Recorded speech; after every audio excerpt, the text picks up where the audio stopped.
पाकिस्तान में 10 करोड़ डॉलर के फ्रॉड पर साइबर क्राइम ने एक्शन लेते हुए पहली बार क्रिप्टो करेंसी एक्सचेंज को नोटिस जारी कर दिए हैं। इस पर बात करेंगे डॉन न्यूज कराची के ब्यूरो चीफ काजी हसन से।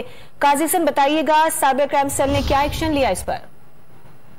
इस हवाले से एफआईए साइबर क्राइम जो साइबर क्राइम इंचार्ज हैं इमरान रियाज को शिकायत मौसूल हुई थी कि क्रिप्टो करेंसी वाले जो हैं वो काफ़ी इस हवाले से फ्रॉड के हवाले से वो शिकायत वसूली, जिसपे एफआईए साइबर क्राइम ने 9 ऑनलाइन एप्लीकेशन के जरिए अरबों फ्रॉड करने वाले जो कंपनियां उनको नोटिस जारी किए और उनसे जवाब तलब किया है कि crypto currency money laundering, selling, financing में भी इस्तेमाल हो सकती है। इसलिए इनको तमाम रिकॉर्ड के साथ जो है 12 जनवरी को जो है वो तलब किया और एक शिकायत ये आई थी कि एक मुतासर शख्स ने $100 से $80 तक इन्वेस्ट की थी। उसके बाद उनको जो है उसकी रकम नहीं मिलती, जिसके बाद ये तमाम तफ्तीश शुरू हुई और एक निजी कंपनी को एफआईए साइबर क्राइम ने तमाम अफराद का रिकॉर्ड भी तलब किया है और जिन अफराद ने इस पे पैसे लगाए हैं उनको इस पे दरख्वास्त की गई है कि फौरी तौर पर उनका रिकॉर्ड जो है और उनको जो करेंसी जो है उनको ब्लॉक किया जाए। जी काजी हसन, आपका बहुत शुक्रिया।